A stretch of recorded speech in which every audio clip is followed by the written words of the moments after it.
the challenges we have faced in building up this mobile point of sale platform and what we learned from them.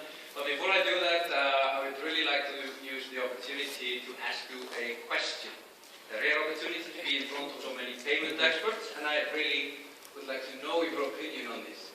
Can I have a quick show of hands? How many of you believe that mobile point of sale is going to radically change the whole payment environment in Europe over the next 2 to 4 years?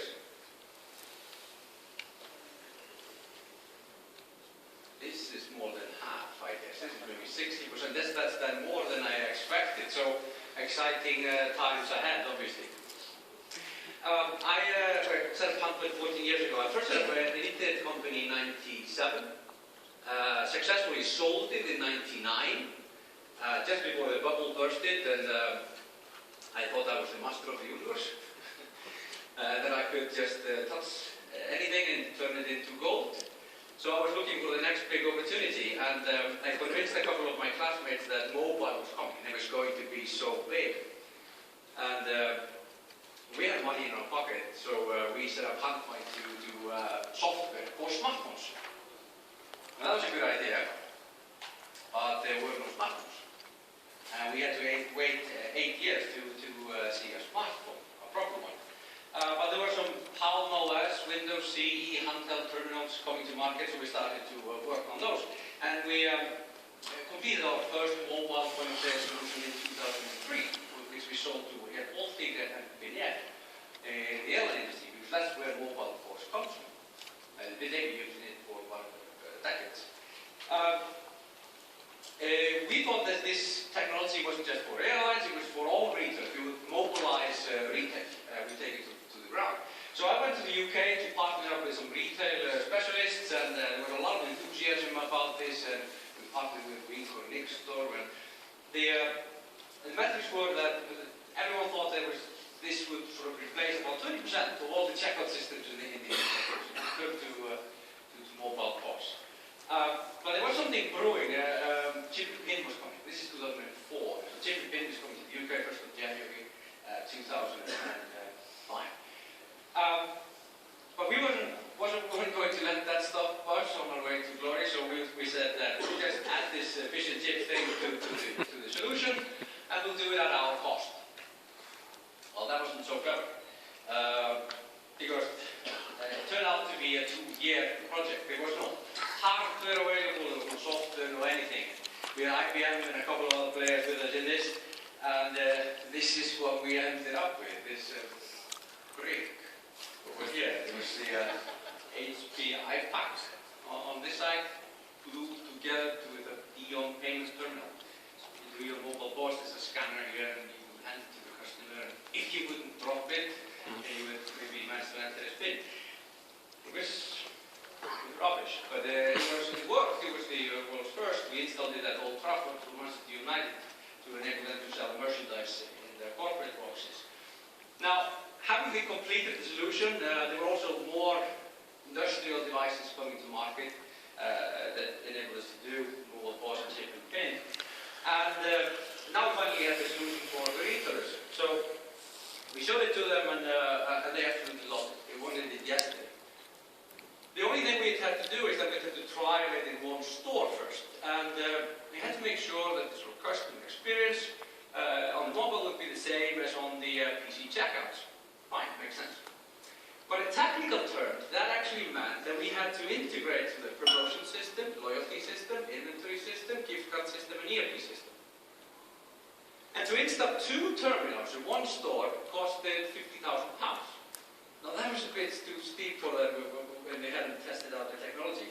So we went to the next retailer, which was eagerly happy to test out the solution, implement it, and only we would integrate to the promotion system, loyalty system, inventory system, gift card system, and ERP system. Which was, by the way, completely different from the previous retailer, and all the other retailers in the country had different systems. So it was virtually impossible to make one standard solution for all the retailers. So we asked them, why don't you just install your PC checkout system on a mobile device? They said, well, that's exactly what we want to do, but they don't run on mobile devices. have any backend system. Doesn't need any integration. Small and micro merchants. There are millions of them. Brilliant. So we packaged the solution. We made a web designer on our webpage where you can just sign the user interface, all the products and handling. We made reporting into Excel, because everyone has Excel, so you can see sales for the day, sales for the week, etc. We showed it to customers and they absolutely loved it. Until they heard the price point. £2,000 piece.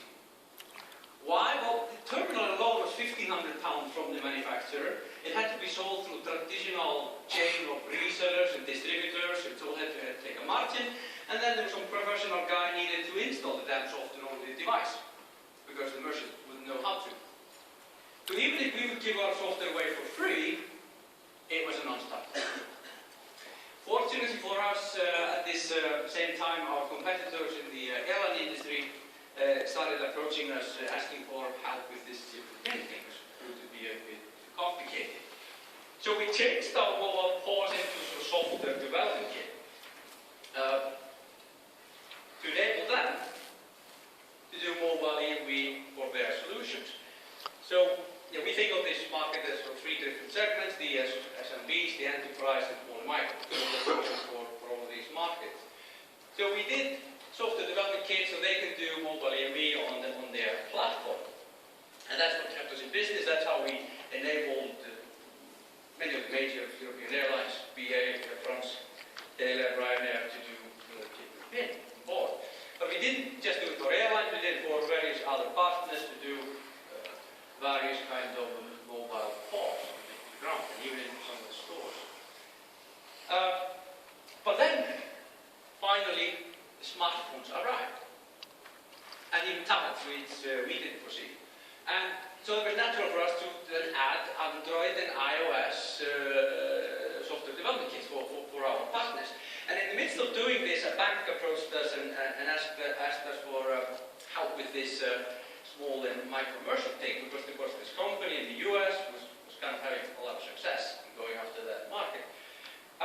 So we said, sure, now time is right. The terminals don't cost £1,500, and maybe more importantly, which is often overlooked, there's a free distribution network. Merchants today can search, download, install software themselves through iTunes and Google Play. So we added the Android SDK first, and then later iOS. We built an app, an Android app, on top of the SDK, and paid a lot of attention to usability and design, and Bluetooth pairing, and all of that to make it work properly for this type of merchants. Then we needed some chip-and-pin reader. We weren't going to be able to do some Maxtrap thing, that was just for the US, and we needed to, on our card, we needed to have chip-and-pin and everything. Now we always knew that was going to be the tricky part. Payment terminals are expensive, they're always bulky and ugly, and we went to the big terminal manufacturers, asked them for help. They were bringing out some innovative devices to market, which they were quite happy to sell us, only if we would tie the merchant to their own payment service. Well, we weren't going to do that, and it was a bit too pricey for this market segment anyway. But there were other manufacturers coming to market, but none of them could actually support our needs, because we needed to run the SDKs on the devices themselves for PCI and knowing the needs of this market. So we actually ended up having to get devices custom made for us. And they're not as sexy as we would like, not as small as we would like, at least not yet, but at least we added some colors to them to spice it up a bit. And we showed it to the banks, and yeah, they loved it, but then they had another problem. They couldn't really sign up the merchants because they had legacy systems and paper-based processes. So we actually ended up having to build an onboarding platform on top of that, so they could do online onboarding, to do their KYC and AML and all that. And that is where we are. We went live in July with our SDKs and our partners on the Android platform, and now we have a complete mobile point of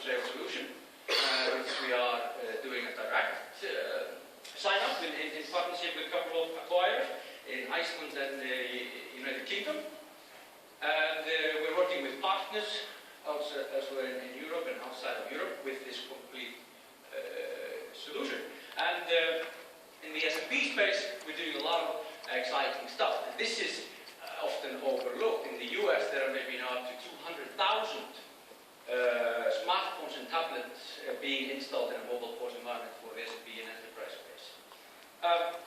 So once we did all that, well, first I should tell you that we thought we were in the clear from Visa Europe, giving some of our partners in the business some problems because we do chip&pin and everything, but not. It wasn't so easy because they changed the rules in September and said that we needed to add SRED to the solution, which adds no value to us because we were already doing point-to-point encryption, but another £50,000 to the lab and 5 months of lost time.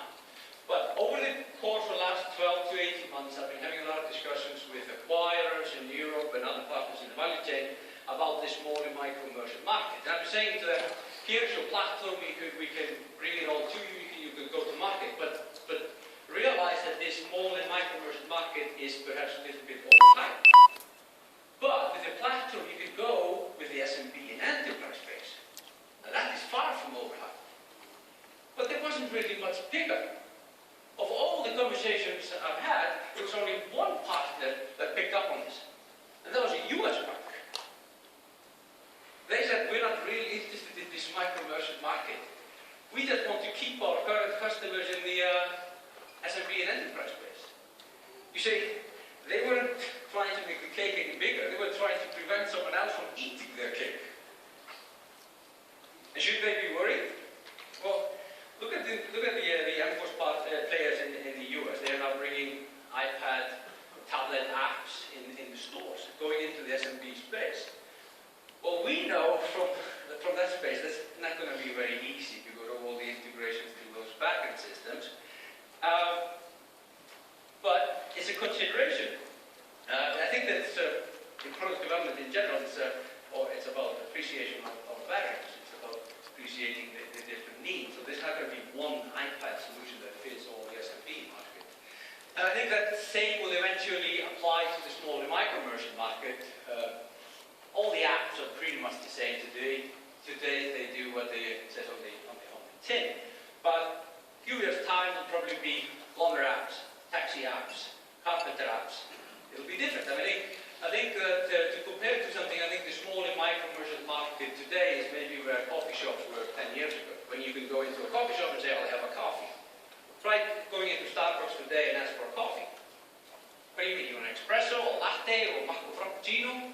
It's like going into a restaurant and asking for food. So I think that there's going to be development there, there's going to be segmentation, and one app for all the SMB space is not going to work. It's going to be driven through partnerships.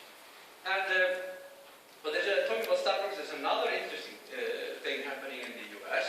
Who is processing payment for Starbucks today? Square. And is it with a magical iPad app and payment token? No. It's with a gateway. So is mobile POS going to stir up the environment? I believe it will. And I intend to make sure I do my best to make it happen and partner with the right partners to grow it. Thank you.